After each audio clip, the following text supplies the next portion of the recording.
À venir au télé, la rivière Petit-Kodiak change presque aussi vite que les marées.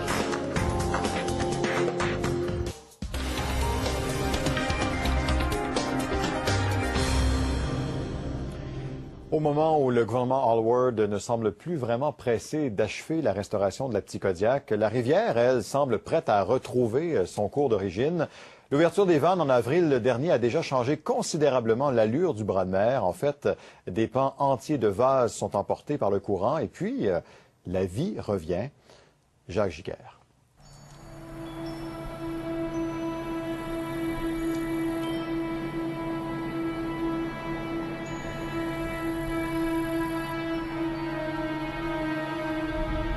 La rivière Petit-Kodiak se meurt.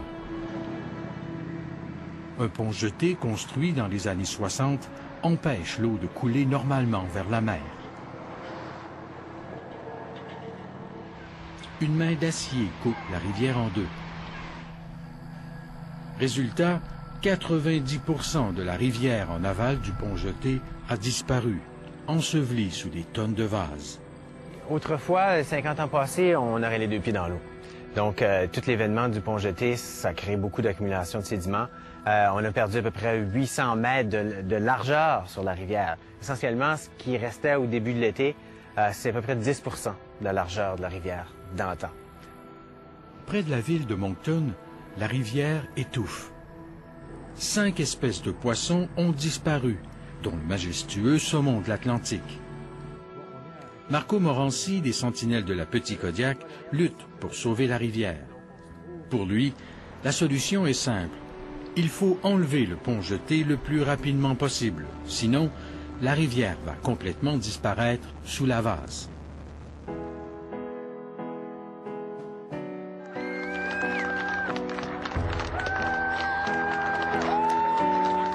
Le rêve de Marco Morancy se transforme en réalité. 42 ans après la construction du pont jeté, on laisse le libre passage de l'eau. Si on n'ouvrait pas ces vannes-là, la rivière allait se refermer à ce niveau-ci. Et là, on était proche du point de non-retour. Pour éviter la disparition complète de la rivière, le gouvernement n'avait plus le choix. Il fallait laisser le libre passage de l'eau. On a alors entrepris le plus grand projet de restauration d'une rivière en Amérique du Nord. Car la rivière Petit-Kodiak n'est pas comme les autres. Elle coule dans les deux sens. Située au fond de la baie de Fundy, la rivière Petit-Kodiak se nourrit des plus hautes marées du monde. 2 fois par jour, une vague d'eau salée remonte la rivière. C'est le Mascaret. C'est comme si tout à coup, la rivière changeait de direction. L'ouverture des vannes permet à l'eau salée de franchir le pont jeté et de remonter la rivière. Ce que le pont chaussé a créé, c'est que ça a empêché le système d'avoir accès aux 45 km de rivière qu'il y a en haut du pont chaussé. Si désormais l'eau circule librement à chaque marée, qu'en est-il des poissons? Nous sommes à 20 km en amont du pont jeté. Chaque matin, depuis l'ouverture des vannes, Carole Boudreau lève ses filets.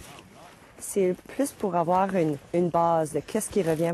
C'est un indicateur de si que la rivière est en bonne santé.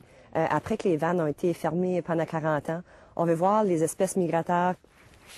Mais Carole Boudreau souhaite avant tout revoir l'une des 5 espèces disparues depuis 40 ans.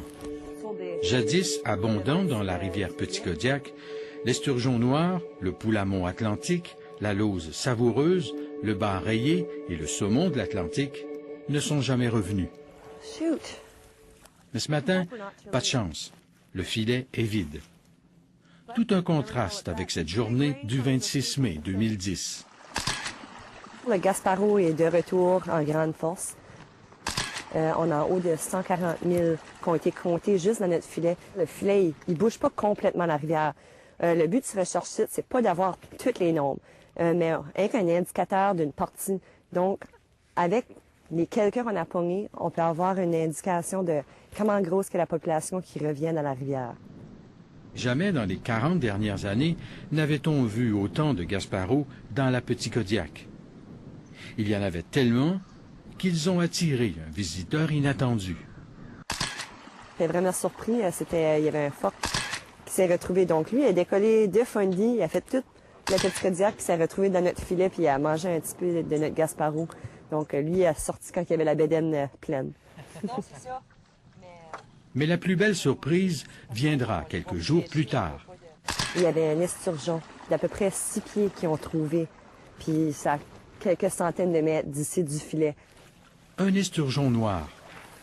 Pour se rendre jusqu'ici, il a nécessairement traversé l'une des vannes du pont jeté. C'est déjà un bon signe. Déjà, ça veut dire que la rivière est en train de se rétablir par elle-même. Mais juste de voir déjà dans la première année, quelques mois, quelques semaines, même après que les vannes ont été rouvertes, voir le retour du Gasparou, déjà ça, c'était énorme. Si l'ouverture des vannes a un effet bénéfique sur les poissons, elle provoque aussi des changements impressionnants en aval du pont jeté. Voici la rivière Petit Kodiak avant l'ouverture des vannes. La voici 5 mois plus tard. La rivière est plus large d'une trentaine de mètres par endroit. C'est exceptionnel. Mais qu'est-ce qui peut bien provoquer pareil changement en si peu de temps? Ce qui se passe, c'est quand la marée arrive, elle ramasse un côté. Puis elle fait beaucoup d'érosion d'un côté. Et quand la marée redescend, là, elle fait son travail sur l'autre côté. Alors, c'est pour ça que ça va peut-être aussi vite, parce que ça va les deux côtés en même temps. Même si ces changements sont visibles à l'œil nu, Jacques Painter de la firme d'ingénieurs conseil EMEC est mandaté par le gouvernement pour surveiller et mesurer ces changements. On peut voir une rivière beaucoup plus vivante. Ce qui est évident qu'on peut observer à l'œil, c'est certainement que la rivière est en train de s'élargir. Mais la rivière ne fait pas que s'élargir. Ce bateau, équipé d'un sonar et guidé par satellite, repasse au même endroit à tous les mois.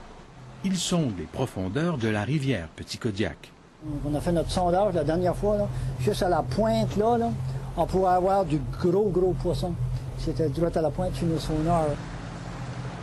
Ce qui n'est pas tellement évident, c'est aussi la rivière est en train d'être plus profonde. La rivière se creuse un nouveau lit. Elle est même plus profonde de 9 mètres à certains endroits. Alors, il y a toute cette cette énorme quantité d'eau, puis toute cette énergie-là prend tous les sédiments qui sont déposés sur les berges, puis dans le fond de la rivière, puis effectivement, c'est tout érodé vers la mer. Maintenant, la rivière est toujours en mouvement, donc les sédiments sont toujours en suspension. Étonnamment, les tests démontrent que malgré sa couleur brunâtre, il y a moins de sédiments en suspension dans l'eau de la rivière depuis l'ouverture des vannes. Tous ces changements, en si peu de temps, surprennent les observateurs. Et ça se passe beaucoup plus vite qu'on pensait. Tout le monde donnait, bon, OK, avant qu'on voit des changements, ça va prendre 20 ans, 30 ans. Mais non, déjà cet été, après 3 mois, tous les gens qui marchent sur le bord de la rivière, et ils viennent la voir tous les jours, ils constatent des changements quotidiens. Mais le plus gros changement reste encore à venir. Le pont jeté sera remplacé par un vrai pont, avec un tablier long de 225 mètres. Le nouveau pont permettra le libre passage d'un volume d'eau 5 fois supérieur au pont jeté actuel. Ce qui va permettre à un plus grand volume d'eau de traverser. Ce qui va aussi permettre à toutes les espèces de poissons de traverser. Donc, on peut s'attendre que dans 15-20 ans, où on se tient tout de suite, ça sera de nouveau la rivière. En seulement quelques mois, la rivière Petit Kodiak démontre des signes de recouvrement exceptionnels. Mais certaines espèces de poissons auront besoin d'un peu d'aide. Avec l'effort de beaucoup de groupes environnementaux, est-ce qu'on peut remettre des poissons comme le saumon, la lauce savoureuse, peut-être les donner un petit coup, une petite aide, on pourrait dire. Je suis pas mal sûre que dans 10 ans d'ici, ça va être complètement différent. On va revoir la rivière dans son état qu'elle était peut-être 50 ans passés. Un jour peut-être, reverra-t-on la rivière Petit Kodiak comme autrefois. Une voie navigable avec une riche vie aquatique. En fait, c'est l'exemple qu'on peut faire faire des bonnes choses pour l'environnement et que si on donne la chance à la nature, elle va reprendre son cours puis ça se passe beaucoup plus vite qu'on pensait.